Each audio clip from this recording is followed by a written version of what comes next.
The height of the Great Iron Mike, from the beginning, was a reason to underestimate him. It prevented him from joining his country's Olympic team and fulfilling his greatest dream of winning a medal, but he worked on it until it became one of his greatest strengths. Throughout his journey, Mike Tyson had to face opponents of imposing stature but little skill in the ring. However, none were as arrogant as James Smith. Watch us until the end to witness a legitimate proof that size doesn't always matter. It had been 104 long days since his last fight when Mike Tyson decided to step into the ring against the giant James Smith in 1987. The entire boxing fan base eagerly awaited the next brawl in which Tyson would be the protagonist, but Smith seemed determined to deliver a surprise result, not only surviving against an opponent of Iron Mike's caliber, but also defeating him in a game he had become an expert in a short time. As part of his show, Smith made a couple of controversial statements before entering the ring. For him, defeating Tyson would be an everyday thing, and he was confident that his enormous body would be enough to overpower Mike, whom he promised to make smaller in the ring. But if there's one thing we know about the great Mike Tyson, it's that his measurements were never an obstacle for him. He had defeated large opponents before, and James Smith was just another hurdle on his path to glory. That night, Tyson entered the ring undefeated with a record of 28 wins, with 26 of them by knockout. For everyone, he was the one to beat. Anyone who could tarnish his flawless record would go down in history, and Smith was ready to face the beast to achieve it. James, the arrogant giant, didn't have as clean a record as Tyson. With 19 wins, only 14 of them by knockout, he had already been defeated 5 times before. For anyone who believed in statistics, Smith was about to become a snack for a hungry Tyson. The only thing Smith could rely on was the slim possibility that Tyson's youth might make him commit a rookie mistake. 13 years older at 33, he was about to enter the dangerous territory of a 20-year-old whose fists had been the downfall of some who came before him. The bell rang to start the fight, and Tyson emerged from his corner with the aggression that characterized him. The difference in size was evident, but the Great Iron Mike didn't hesitate for a second to face the giant Smith. Right hand by Smith. Nowhere near it. The first round passed, and the fight didn't turn into the battle everyone expected. But when the bell rang to end the round and Tyson returned to his corner, a provocation from Smith led Tyson to react by giving him a light punch in the face. It was a counterproductive event that affected Tyson's image but excited the audience. Smith had let his arrogant attitude provoke the wrong warrior, and he was about to pay for it.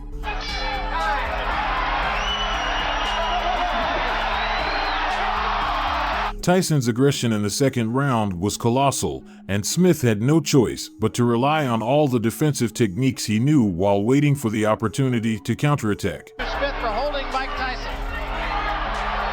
Smith got in a good... The bell rang to end the second round, and once again, the boxers engaged in a skirmish beyond the time limits. While both remained on guard, it was now Smith who brought his fist closer to Tyson's face. Unknowingly, he was playing with fire, and the Great Iron Mike was known for igniting the ring many times in the past. What has got it? During the third round, the giant Smith tried to hurt Tyson with different combinations of punches, most of which Mike managed to evade. It seemed that the match was beginning to stabilize, and the chances of an early knockout were becoming less likely. By the fourth round, the provocations of the arrogant Smith were starting to take a toll on him, and Tyson was actively attacking his body to weaken him before going for his head. Consequently, James appeared increasingly exhausted. Pressure may be trying to take a little bit of a blow here in this round. There's no way to train to fight. In the fifth round, Tyson began to position himself above his rival. He wasn't just aiming his jabs and uppercuts at Smith's body, he also threw hooks, as if trying his luck, to start accumulating points on the judges' scorecards, even if he couldn't knock him out. Surprisingly, in the sixth round, Smith continued to taunt Tyson. He opened his arms, inviting Tyson to attack him. He strutted around as if he were winning the fight, although everyone in the audience was watching a different bout. At times, you could see the arrogant giant walking in circles around the ring, both arms down, as if facing Tyson were no big deal. An attitude that worked for the show. After the bell rang to end the round, the referee once again had to intervene and separate the boxers.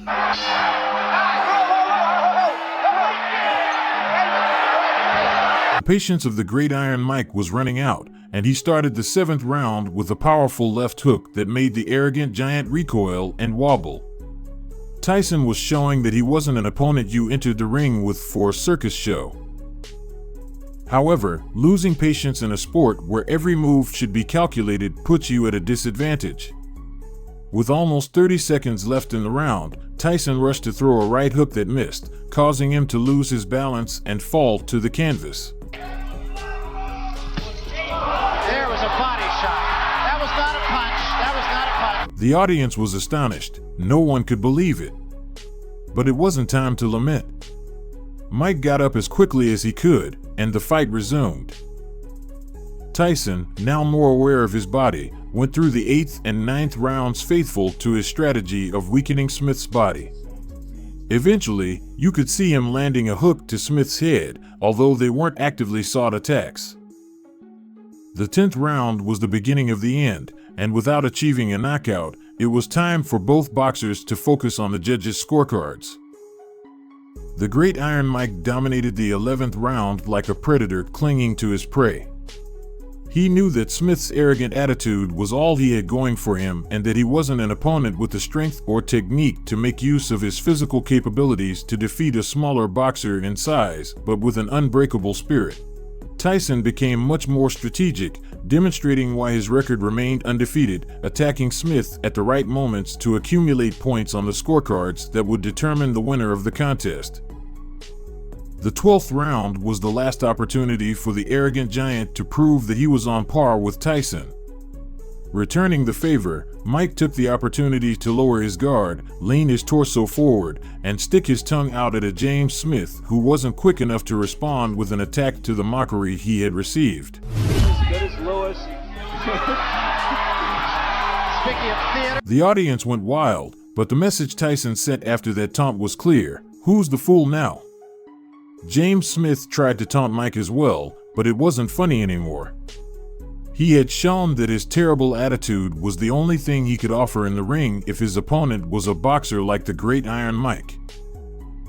The bell rang to end the bout, and both boxers returned to their corners, unable to do more than await the verdict of the judges.